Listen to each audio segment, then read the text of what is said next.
Hello students, a very warm good morning to all of you. I am Amit Pandey, Senior Faculty in Physics, your physics mentor. I welcome you all in class 12th physics. So students, we are going to start class 12th physics, and let me tell you first, we are going to cover electromagnetism. Okay, electromagnetism. Most of you are aware of the first chapter and they will say, sir, the first chapter is electrostatics. Well, I understand the first chapter is electrostatics, but mainly it is part of electromagnetism. Electromagnetism is you can say combination of 5 to 6 chapters. ठीक है, तो students electromagnetism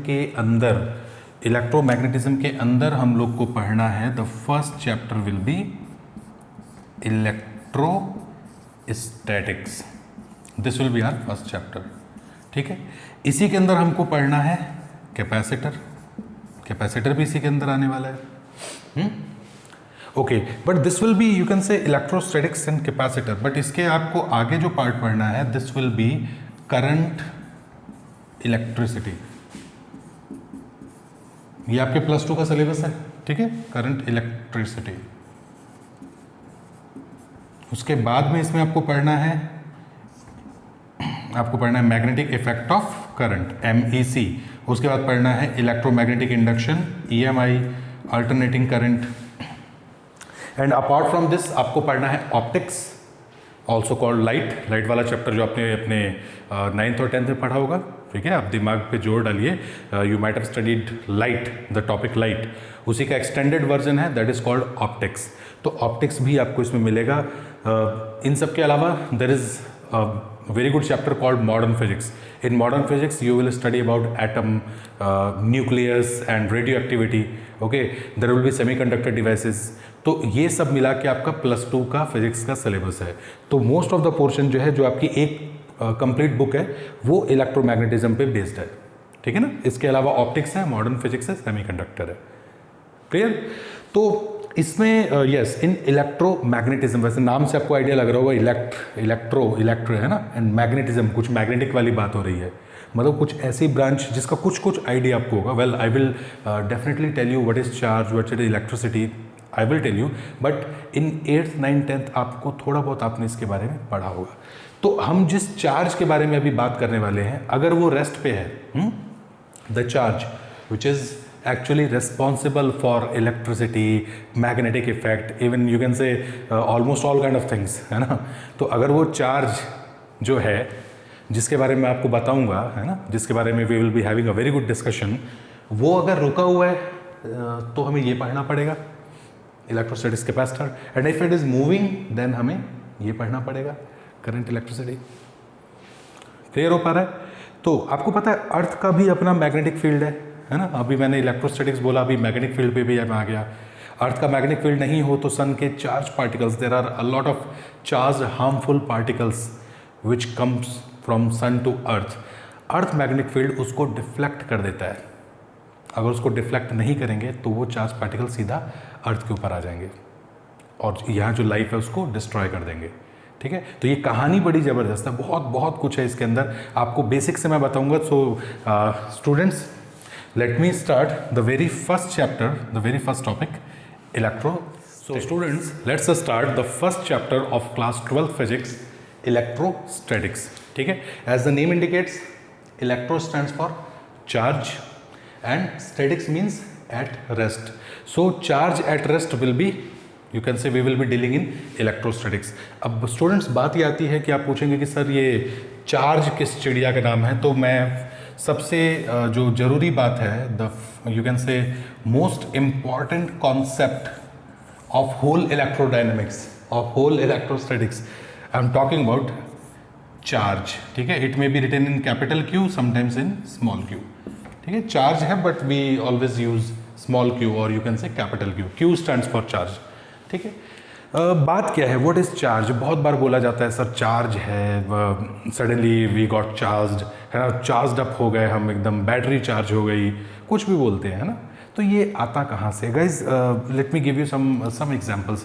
कई बार ऐसा होता है कि जब हम वी आर वॉकिंग, अचानक हमारा हाथ किसी लोहे को टच होता है, किसी और पर्सन से हल्का सा टच होता है और स्पार्क होता है। ऐसा होता है। कई बार आप उठे, आपने गेट का जो लोहा है उसका जो उसको पकड़ते हो, आप उसको जैसे खोलते हो आपको लगता है कि एक हल्का सा झटका लगा। अरे फ्रिज के उस हैंडल के पास जाओ तो आपको लगेगा कि आपके हाथ के जो बाल है ये थोड़ा सा मतलब ऐसे खड़े हो रहे हैं बाल, है ना।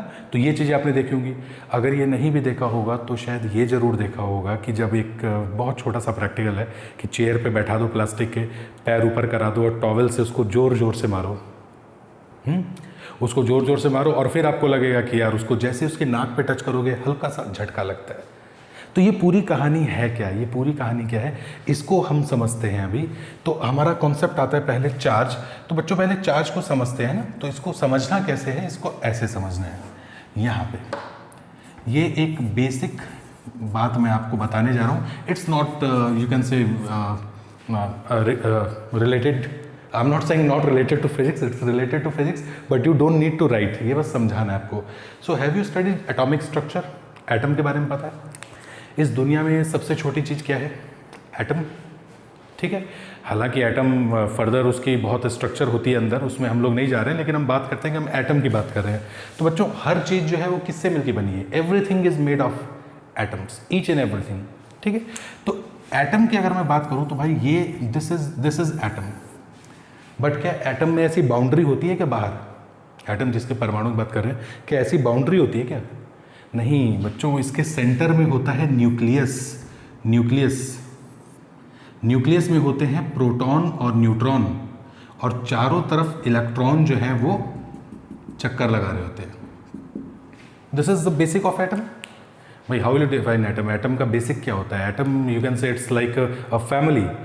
इसके सेंटर में होता है nucleus. In nucleus we have proton and neutron and electrons they revolve about nucleus. तो ये तीन चीज़ होती हैं मेनली। तो मेनली होता है प्रोटॉन, न्यूट्रॉन और इलेक्ट्रॉन, यानी कि प्रोटॉन, न्यूट्रॉन, इलेक्ट्रॉन। ये आपने केमिस्ट्री में पढ़ा होगा, है ना। तो guys just tell me one thing. देखो न्यूट्रॉन का तो कोई कसूर नहीं है, इसको तो आप माफ़ कर दो। अब आप मुझे बताओ, यूजुअली किसी भी एलिमेंट को हम ऐसे लिखते हैं, है ना? किसी भी एलिमेंट को हम ऐसे लिखते हैं ZXA। जेड से मतलब होता है एटॉमिक नंबर, जेड से मतलब होता है प्रोटॉन नंबर, जेड से मतलब होता है इलेक्ट्रॉन नंबर, और ए जो होता है वो होता है mass number, proton plus neutron. खैर we are just studying Z here. So Z is atomic number, Z is proton number, Z is electron number. मतलब किसी भी एटम में, एटम्स आर इलेक्ट्रिकली न्यूट्रल, किसी भी एटम में प्रोटॉन नंबर और electron number जो है वो सेम होता है। तो जब तक प्रोटॉन और इलेक्ट्रॉन सेम होंगे तब तक कोई दिक्कत नहीं है। जब तक प्रोटॉन इलेक्ट्रॉन सेम है कोई प्रॉब्लम नहीं है। अगर ये कहीं पर भी सेम नहीं हुए तो प्रॉब्लम आ जाती है। उस प्रॉब्लम को ही हम लोग चार्ज कहते हैं। देखो चार्ज इंट्रिंसिक प्रॉपर्टी है, यानी कि इलेक्ट्रॉन पे अपने आप पहले से ये मौजूद है, प्रोटॉन पे मौजूद है। लेकिन ये जो पूरी दुनिया में जो खेल चला रहा है, ये खेल कैसे आता है कि जब तक ये दोनों इक्वल हैं, चीज़ें न्यूट्रल हैं। ठीक है, जितना ये है उतना ये है, लेकिन अपोजिट तरीके से है ना। तो बात ये आती है कि भाई अगर दोनों में ये इक्वल है तो एवरीथिंग इज़ फाइन। अगर ये इक्वल नहीं है, अगर ये इक्वल नहीं है तो everything is not fine now. ठीक है, क्योंकि जो पृथ्वी माता है, जो मदर अर्थ है, ये कोशिश करती है कि इनको दोनों को इक्वल कर दे।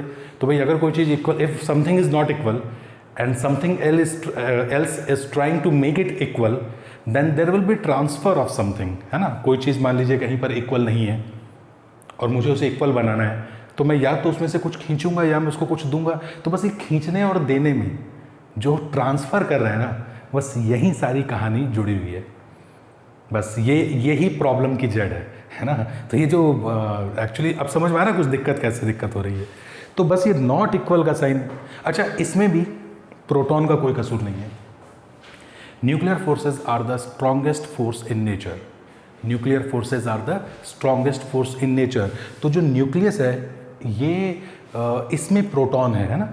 तो प्रोटॉन तो कहीं आएगा जाएगा नहीं जब तक बहुत बड़ी न्यूक्लियर रिएक्शन आप नहीं करवाते हैं, आपको कोई मतलब नहीं, क्योंकि प्रोटॉन तो न्यूक्लियर अट्रैक्शन में है। तो प्रोटॉन से कोई मतलब नहीं है।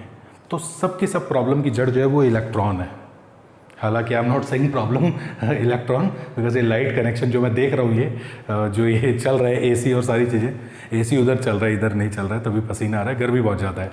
खैर, तो ये सब कुछ इसी की वजह से, बट एक्चुअली बात यह है कि सारा खेल इलेक्ट्रॉनों का है।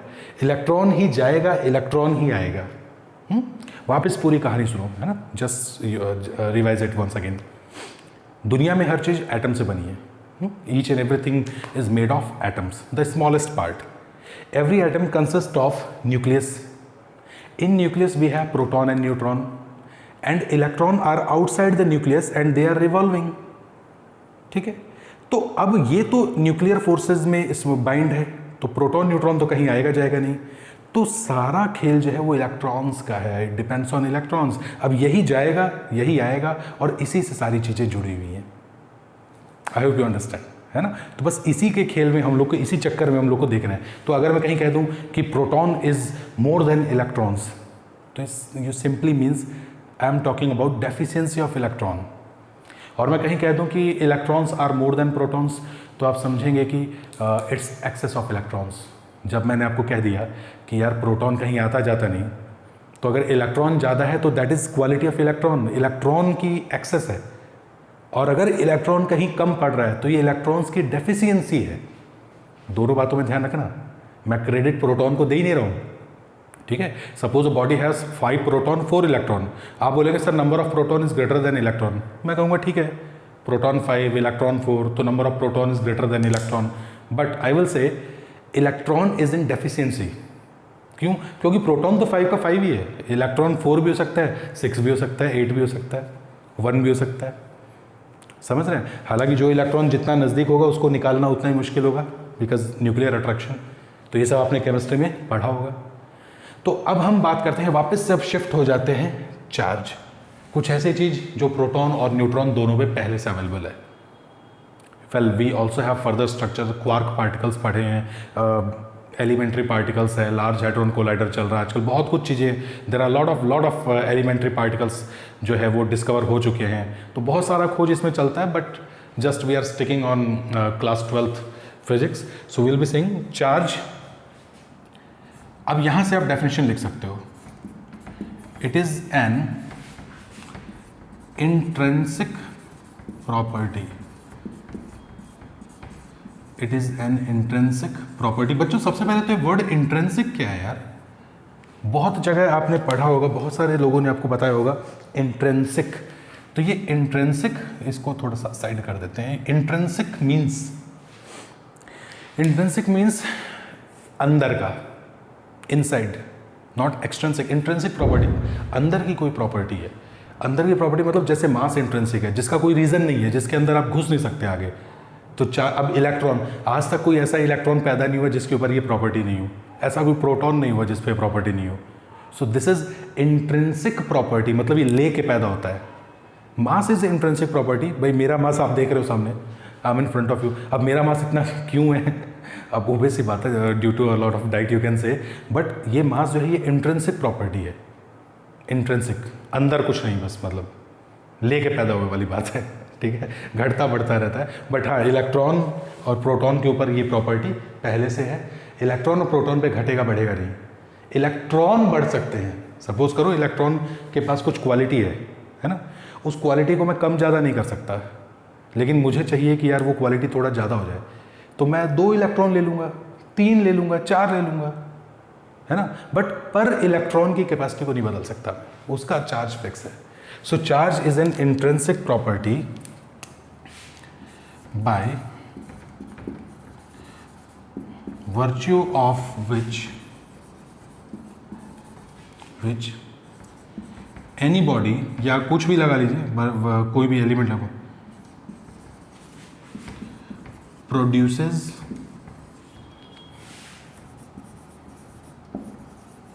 and responds to electric and magnetic effects. ठीक है, तो बच्चों ये हुई इसकी definition. Charge is an intrinsic property of a substance of a body by virtue of which any body produces and responds to electric and magnetic effect. यानी जितने भी इलेक्ट्रिक और मैग्नेटिक इफेक्ट हैं ये सब चार्ज की वजह से होते हैं। बस इसमें ये चीज़ ध्यान रखना कि जो मैग्नेट हमें मिलता है, मैग्नेट जानते हो ना, चुंबक, बस उसकी बात हम नहीं करेंगे, उसको भी हमने चार्ज से कहीं ना कहीं आगे जोड़ दिया है।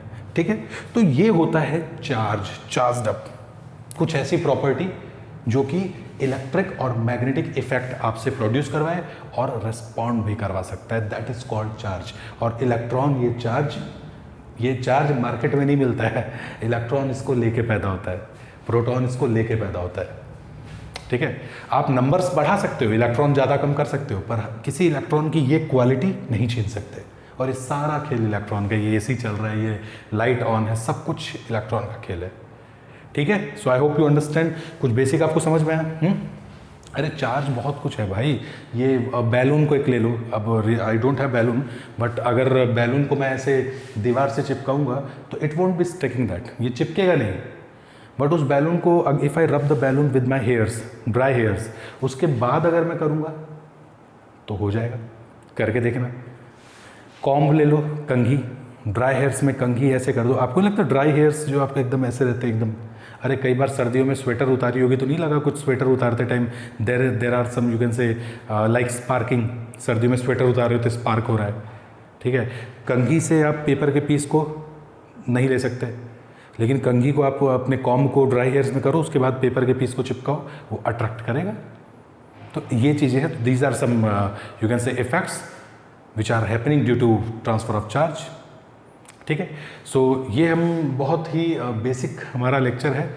अभी जो हम नेक्स्ट लेक्चर जो पढ़ेंगे, नेक्स्ट जो स्लाइड पढ़ेंगे, उसमें हम इसको और आगे पढ़ते हैं। ठीक है, so students, here we study about some basic properties of charge. Charge की कुछ बहुत बेसिक प्रॉपर्टीज़ हैं, you all must be aware of this, because ये आपका बेसिक जो है पुराने अपनी क्लासेस में जरूर पढ़ा होगा। So the very first thing, mass of proton. Please note that मैंने जानबूझकर MP लिखा है, M stands for mass, P stands for proton, है ना। तो अब आप लोग बड़े बच्चे हो गए हो, so you guys must be aware of the shortcuts. So mass of proton is 1.67 into 10⁻27 kg in kilogram. Always pay attention on the unit. Okay. Mass of electron, E stands for electron. So mass of electron is 9.1 into 10⁻31 kg in kilogram. Mass of neutron is almost similar to mass of proton, but उसका यहाँ पर कोई significance नहीं है। In electrostatics neutron से मतलब नहीं है ना, न्यूट्रल जो तटस्थ हैं, जो ना इधर है ना उधर है, तो कई बार वो कहीं के नहीं होते हैं, तो ठीक है, तो इसका कोई खास रोल नहीं है। So mass of electron, mass of proton, so which one is bigger, कौन बड़ा है guys? This is -31, this is -27। यार 10,000 गुना बड़ा है ये, मतलब 4 जीरो का फर्क पड़ रहा है ना 27 और 31 में। इतना बड़ा है प्रोटॉन, और इलेक्ट्रॉन इतू सा है, मतलब बहुत बहुत छोटा है इलेक्ट्रॉन। ठीक है, अच्छा, Q stands for charge. So Q is E is actually charge on electron. Small e stands for electron, small e stands for electron, and P stands for proton. Q means charge. आप बोलोगे कि sir आप तो अभी मेहनत बचा रहे हो, you are not right, you are just using shortcuts, but please always mind this, in physics you have a very good content, very wide content, so you will have to use shortcuts, short tricks. Even in NEET and JEE if you are preparing, you will have to go with a lot of questions. Okay, so for that always know the shortcuts, the abbreviations. Okay, QE, small e stands for electron, so charge on electron is -1.6 10⁻19 coulomb. Okay, coulomb is the unit of the charge. Charge on proton is 1.6 into 10⁻19 coulomb. So you will say sir, proton और electron का charge तो equal है, proton जितना positive है electron उतना negative है, that's it, that's why हम लोग को सब तरफ करंट नहीं लगता। अगर ये इक्वल है, that's why they both cancel out, they both cancel out, and that's why atom is electrically neutral, and in general all the things are electrically neutral in general. अगर ऐसा नहीं होता ना तो बच्चों हम दुनिया में रह नहीं पाते, जहाँ भी हाथ लगाते करंट लग जाता, झटका लगता बिजली का जोर का। It's not happening because we are electrically neutral. तो मैं इसको हाथ लगाऊंगा, मुझे पता है इलेक्ट्रॉन ट्रांसफर नहीं हो सकता। या इन केस अगर सपोज कुछ मेरे पास आयरन है, उसको मैं हाथ लगाऊंगा, if I touch that iron, conducting body electron दे सकता है, ले सकता है, तो इफ आई टच दैट तो मुझे करंट नहीं लगेगा। Why? Because I am electrically neutral, that thing is electrically neutral. ठीक है, and this is because that body has same number of proton and electron, I am having same number of proton electron, so my net worth is zero, not net worth in economically, net worth about charge. तो मेरे पास भी net charge zero है, जितना proton उतना electron, जितना plus उतना minus, cancel out. Iron में भी यही हाल है, जीरो जीरो हाथ लगा रहे हैं, कोई दिक्कत नहीं। समहाउ हो जाता है ऐसा कि कोई फ्रिक्शन करके चला जाए, कोई उसके एक दो इलेक्ट्रॉन इधर उधर कर दे, and suddenly that body is experiencing proton electron number का डिफरेंस। अब प्रोटॉन तो कहीं आता जाता नहीं, इलेक्ट्रॉन या तो किसी ने छीन लिए या इलेक्ट्रॉन किसी ने उसको दे दिए, और मैं आया और मैं आके उस पर बैठ गया। ठीक है, या हाथ भी टच किया, और जैसे ही उसको टच किया, I am connected to earth, फटाफट मैं उसको बैलेंस करने की कोशिश करूंगा। तो या तो मुझसे इलेक्ट्रॉन लेगा या वो मुझे इलेक्ट्रॉन देगा। Only two possibilities are there, इधर it will snatch electron from me और it will give electron to me. In both the cases I will experience transfer of charge, even that body to experience, that will to experience transfer of charge. And if we experience transfer of charge, we are most of the time we are not going to experience anything else in the life. ठीक है, transfer of charge मिलता है तभी हालत ख़राब हो जाती है। जो कबूतर बैठे रहते हैं ना, ये दोनों ऐसे एक वायर पे, you might have seen birds sitting on the electric wire, उन्हें कोई फ़र्क नहीं पड़ता। वाई? क्योंकि भाई ट्रांसफ़र ऑफ चार्ज नहीं हो पाता। खैर वो मैं आपको इलेक्ट्रिसिटी में और डिटेल आपको समझाऊंगा। So this is the basic, this is we are talking about the basic. तो सारा खेल इलेक्ट्रॉन का है। Proton is sitting in at its place in the nucleus and giving equal same positive charge. Okay, similar charges generally repel, repel से मेरा मतलब है दूर दूर भागना, है ना, रिपल्शन। Dissimilar charges attract. अरे एक जैसे चार्ज है, if charges are similar means positive positive, they have repulsion, दूर दूर भागेंगे। If both the charges are negative, अरे दोनों नेगेटिव है, दोनों एक दूसरे से दूर भागेंगे। Why? Similar charges have repulsion. Dissimilar charge attract, इसका मतलब कि एक पॉजिटिव है दूसरा नेगेटिव है, खींचेगा एक दूसरे को। ठीक है, आप बोलेंगे sir why you have written generally in, why? Because there is a special case when two bodies having same net charge attract each other. Two bodies having same net charge attract each other. So there is a question in which we say, can two similar charged bodies attract each other? Yes. So when we, in the next lecture, when we will be studying properties of charge, I will discuss that too. But in general, you will say similar charges repulsion. एक जैसा होगा दूर दूर भागेगा, अलग अलग होगा पास पास आएगा। Clear? So this is the basic properties of charge. तो इसको आप नोट डाउन कर लीजिए अच्छे से, और इसको मैं रख देता हूँ अभी। So guys, this was the basic lecture 1। So how was this? Please give your valuable suggestion in the comment box. हम लोग मुलाकात करते हैं अगले लेक्चर में। Thank you.